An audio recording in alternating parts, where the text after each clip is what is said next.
du broadcast, ça veut dire qu'il envoie des informations en continu vers tout le monde. Ça veut dire qu'il ne cherche pas à aller vers un module XBee bien précis. Ça sert principalement ça comme méthode de déclaration de nouveaux équipements.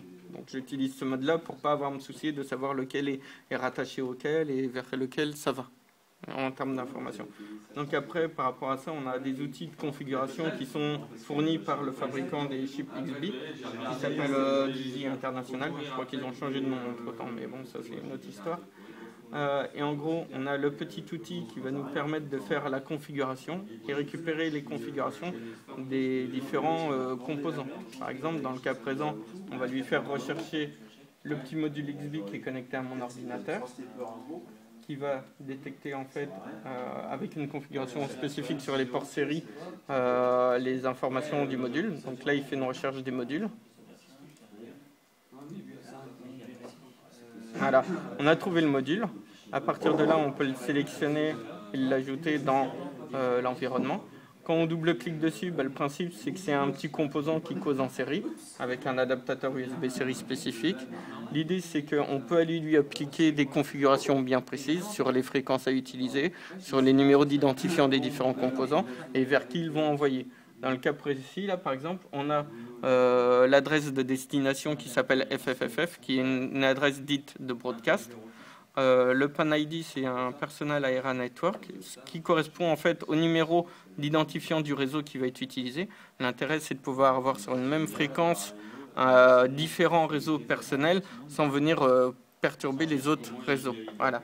Par exemple, là, techniquement, on voit quoi? On voit que lui envoie en broadcast sur FFFFF. J'ai fait de la même manière sur celui-là qui est en train d'émettre des données. Donc tout l'intérêt maintenant, c'est de pouvoir valider ce que envoie ce module-là vers celui qui est connecté à l'ordinateur. Le principe de base de la domotique, c'est d'avoir des modules distants et un module central, un nœud central ou un concentrateur qui lui va recevoir les informations des autres modules. Donc on peut avoir soit des capteurs d'information, soit des actionneurs. Si c'est des capteurs d'information, ça va être de la télémesure, genre humidité, lumière, consommation d'énergie. Et des actionneurs, ça va être des interrupteurs, des ouvertures de portes, des sirènes, des choses comme ça. Et l'intérêt maintenant, c'est de pouvoir montrer dans un terminal les informations qui vont être reçues par le module. Et si on fait ça, au bout d'un certain temps, alors que je appuie sur le bon bouton, voilà, on va voir arriver les informations, logiquement, au bout de quelques secondes. Voilà. Donc là, qu'est-ce qu'on voit? On voit à droite les données brutes du protocole en 802.15.4, avec notamment un en-tête de données qui permet d'identifier les informations. Et les informations contenues dedans et logiquement des fins de trame ou alors en bout de chaîne ce qu'on appelle notamment un CRC qui permet de calculer une valeur en fonction de l'ensemble du contenu de la chaîne. Donc là, qu'est-ce qu'on constate? On constate que ce module-là qui est sur un Arduino, pour lequel j'avais initialement configuré quelque chose, l'envoi d'une information, dans le but de, par exemple, détecter le sens de rotation des moteurs pas à pas que j'utilisais.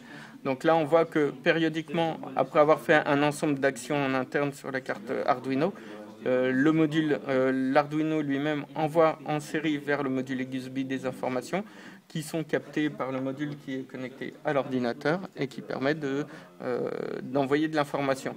Ça aurait très bien pu être un capteur d'humidité, de température, des informations techniques de consommation d'énergie, de d'autres modules.